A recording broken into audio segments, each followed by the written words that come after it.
Retameros, huellas de la extracción artesanal de cera de rétamo, por Catalina Teresa Micheli, Centro de Investigaciones Precolombinas.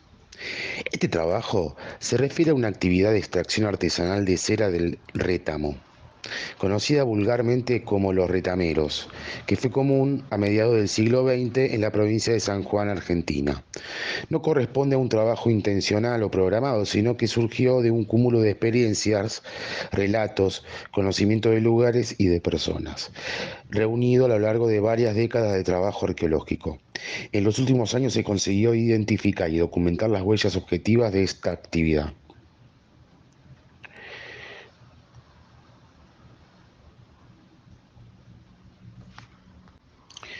Introducción. El rétamo. La planta de rétamo, cuyo nombre científico es Vulnesia retama, de la familia de las Zooxylaceae, es un género puramente sudamericano, aunque la especie es la más austral y típicamente argentina. Tiene una distribución de 6.400.000 hectáreas que abarcan las provincias de Catamarca, La Rioja, San Juan, Córdoba, San Luis y la parte norte de la provincia de Mendoza. Ruiz Leal, 1972, Dalmazo Hillera, 1996, Red Latinoamericana, Rodríguez Rivera, 2007, Administración de Parques Naturales Nacionales. La principal área ecológica del rétamo es la provincia de San Juan. El rétamo en distintas gradaciones abarca aproximadamente el 80% del territorio de la provincia. Se ubica en todas las zonas bajas y desérticas y llega hasta los 2.500 metros sobre el nivel del mar. Crece en los distintos suelos, pedregosos, arenosos, sueltos, arcillosos. Tiene mucha tolerancia a la sequía. Se desarrolla mejor con menos de 100 milímetros de lluvias anuales. Dalmazo Hillera, 1996, Rodríguez Rivera, 2007. Red Latinoamericana. Por estas características crece en la mayor parte del territorio provincial. En las zonas del este de la provincia, donde hay una mayor cantidad de precipitaciones, se pueden encontrar árboles de rétamo de hasta 6 metros de alto, mientras que en las zonas más áridas, en las planicies pedemontanas de la cordillera frontal y en la de los desiertos de la travesía, se encuentra en forma de arbustos. Tiene un crecimiento lento, con individuos longevos de hasta 250 años y una muy buena capacidad de rebrote, ya sea en plantas nuevas o viejas, y se reproduce por semillas que son transportadas por el viento, las lluvias, el arrastre del agua, etc. Red Latinoamericana, Herbario Digital. En las áreas más áridas, el rétamo normalmente no exhibe hojas. Unas pequeñas, que brotan cuando cae una ocasional lluvia, se caen rápidamente una vez que aparecen las flores. Las flores de color amarillo duran también muy poco tiempo en la planta y tienen una propiedad destacable, ya que son altamente melíferas. Ruiz Leal, 1972, Red Latinoamericana. En San Juan el rétamo se encuentra en grandes y extensivas concentraciones conocidas como retamales, donde casi es la única planta que prospera. Estas poblaciones contribuyen a la protección de cuencas, ya que el rétamo tiene la capacidad de fijar suelos sueltos y médanos, y también es muy buen recurso para formar cortinas rompevientos. Rodríguez Rivera, 2007, Red Latinoamericana, Herbario Digital. Justamente la capacidad de fijar suelos es lo que permite que cuando se produce una lluvia el suelo flojo no sea arrastrado por el agua y se lo considere una planta protectora del ambiente.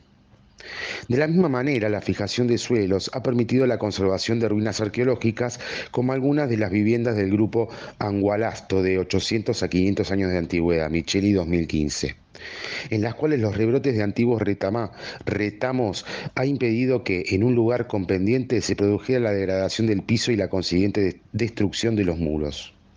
También se utiliza la madera de su tronco, sobre todo en aquellos ejemplares arbóreos.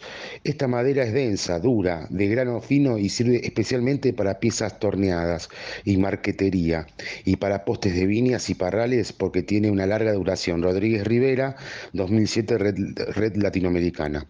Otras aplicaciones del rétamo es el uso como leña, ya que produce una leña con alto poder calorífico y brasas duraderas. Se ha usado incluso para la fabricación de carbón. Rodríguez Rivera, 2007. Existen pruebas documentales de que en los primeros ensayos mineros y metalúrgicos de la provincia se empleaba carbón de rétamo que se producía en el lugar. Micheli, en prensa. La utilización masiva de la leña de rétamo en casi todos los pueblos cordilleranos de San Juan puso a los ejemplares más antiguos en grave peligro de extinción, con el consiguiente daño ambiental por la falta de fijación de los suelos. La extracción artesanal de la cera y sus huellas. Pero la principal actividad que interesa en este trabajo es la extracción de cera. La cera de rétamo es una cera de alta calidad y se produce como respuesta fisiológica a un estrés hídrico. Ruiz Leal, 1972. Dalmazo y Llera, 1996. En las zonas más áridas, las ramas jóvenes, especialmente aquellas con menos de 20 milímetros de diámetro, se cubren de escamas de cera para aislarse de las temperaturas extremas y para conservar el agua en sus tejidos. Existen dos procedimientos básicos para la extracción de la cera de rétamo. Uno es el secado de ramas que se dejan a la intemperie durante un tiempo y después simplemente se sacuden para que se desprendan las escamas de cera que deberá ser refinada. El otro consiste en sumergir en agua caliente casi hirviendo las ramas hasta que desprenden una especie de espuma que sube a la superficie y que es en realidad la cera fundida sin refinar. Ruiz Leal, 1972, Red Latinoamericana.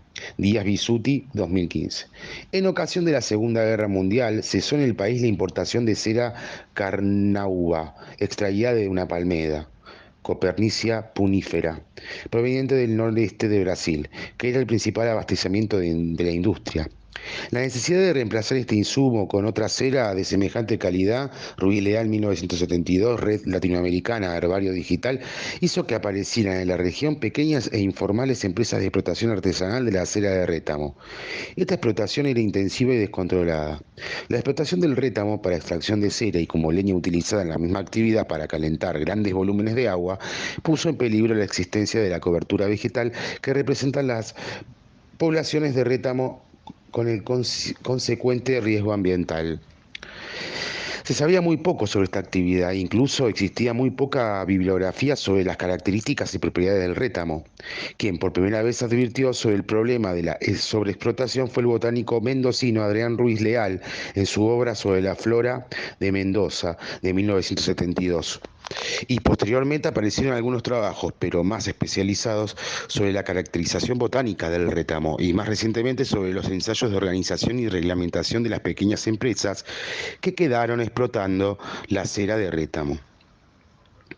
Sin embargo, en algunos sectores de la provincia de San Juan todavía se encuentran huellas de esta actividad artesanal de mediados del siglo XX, particularmente en el piedemonte de la cordillera frontal del departamento de Calingasta y en las cercanías del pueblo de Mogna, entre los departamentos de Ullum y Jacal. En la superficie del piedemonte caligastino se advierten unas marcas rectangulares en el relieve de color negro con una o dos aberturas. Estas huellas miden en promedio 45 metros de largo por 15 de ancho y se ubican entre los paralelos 31 grados 6 minutos 3 segundos sur y 31 grados 18 minutos 28 segundos sur, y los meridianos de 69 grados 27 minutos 46 segundos oeste y 69 grados 30 minutos 29 segundos oeste, a una altura de entre 1594 y 1403 metros sobre el nivel del mar. Se los encuentra entre los ríos Cañasto y de los Patos y el comienzo de las primeras serranías de la cordillera frontal, y se agrupan fundamentalmente en tres sectores: al noroeste de la localidad de Puchuzún, al oeste de la localidad de Villa Corral y al oeste de la confluencia del río Cañasto y del río de los Patos, separadas entre sí por una distancia de 500 a 2200 metros. En estos casos se trata de las marcas dejadas por el trabajo de extracción de la cera por el procedimiento de la sumersión en agua caliente.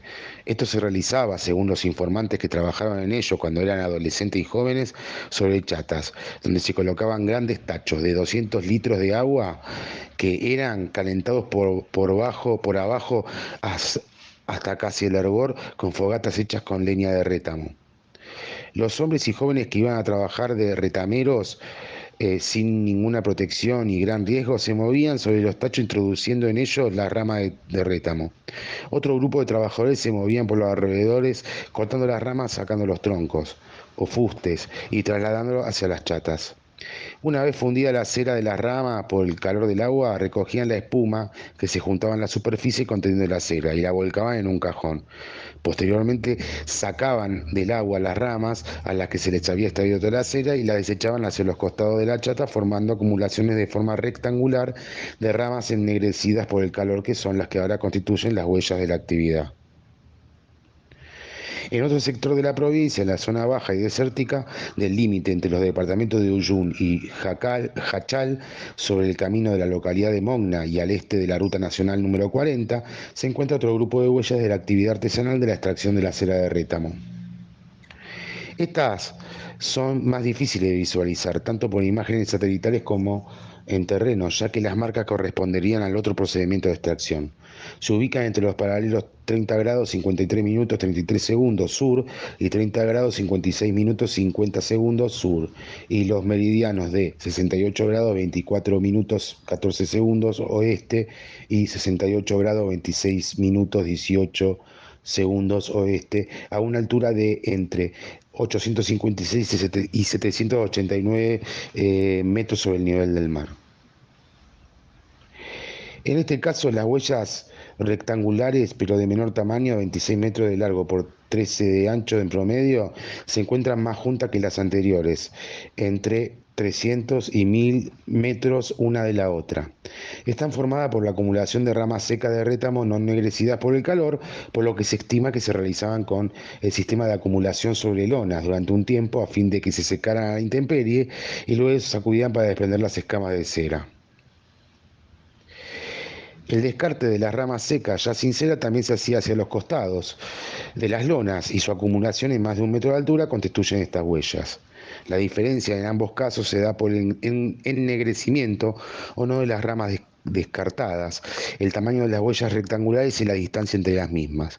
El motivo por el cual en cada uno de estos dos sectores se prefirió uno u otro procedimiento de extracción reside probablemente en la distancia a las fuentes de agua permanente. En el caso de la planicie pedemontana de Calingasta, el recurso de agua para llenar los tachos para la sumersión de las ramas se encuentra entre 1 a 6.500 kilómetros, río Cañasto, río de los Patos, y en el caso del sector ubicado entre la Ruta Nacional número 40 y la localidad de Mogna, entre 22 y 29 kilómetros, río Jachal. Estas son las huellas que se han identificado, ya sea por medio de imágenes satelitales como por prospección sobre superficie.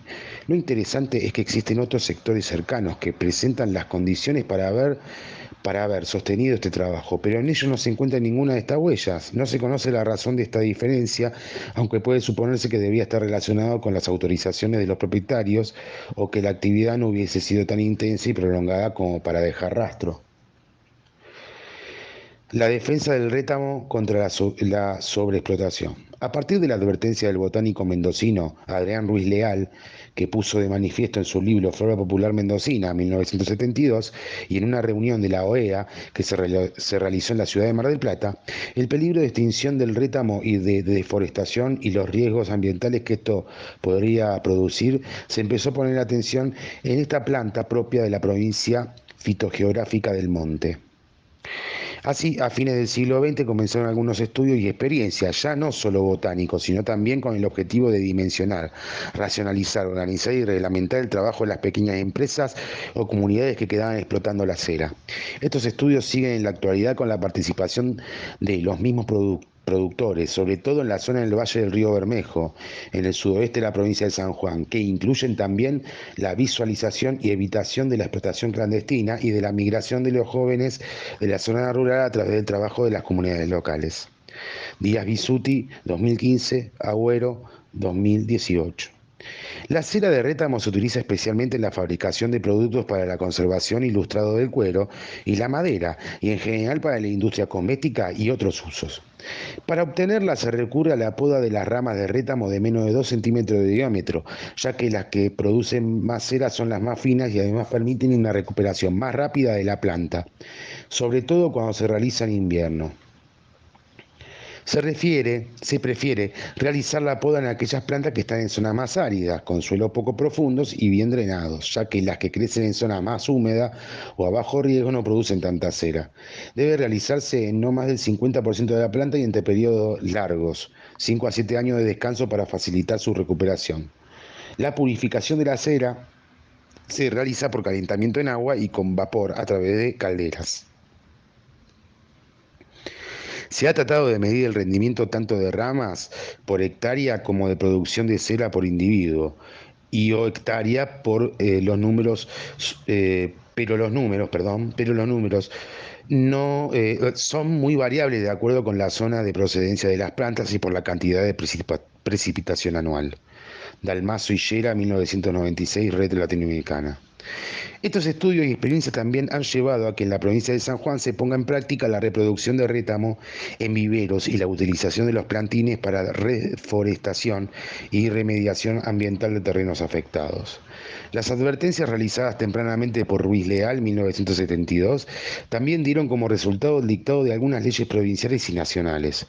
La primera fue la Ley Provincial 866L, antigua Ley Provincial 7643, sancionada en 2005, que actualmente designa la flor del rétamo como flor provincial, pero ya era un avance para crear conciencia de la necesidad de frenar la tala indiscriminada del rétamo.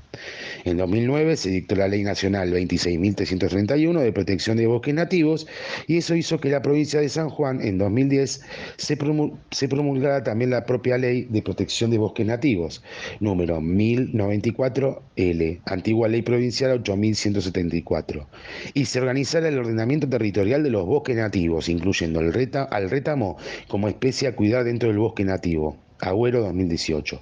Conclusión. Las huellas de la extracción artesanal de cera de rétamo fueron identificadas y ubicadas en los últimos 15 años durante trabajos de prospección arqueológica. De este modo pude configurar así los fragmentarios relatos que había escuchado durante las largas temporadas de trabajo en campo por parte de obreros y troperos. Una vez hallados estos testimonios y apreciada su diferencia entre zonas, presté atención a otros indicadores y profundicé en el conocimiento del rétamo y sus características.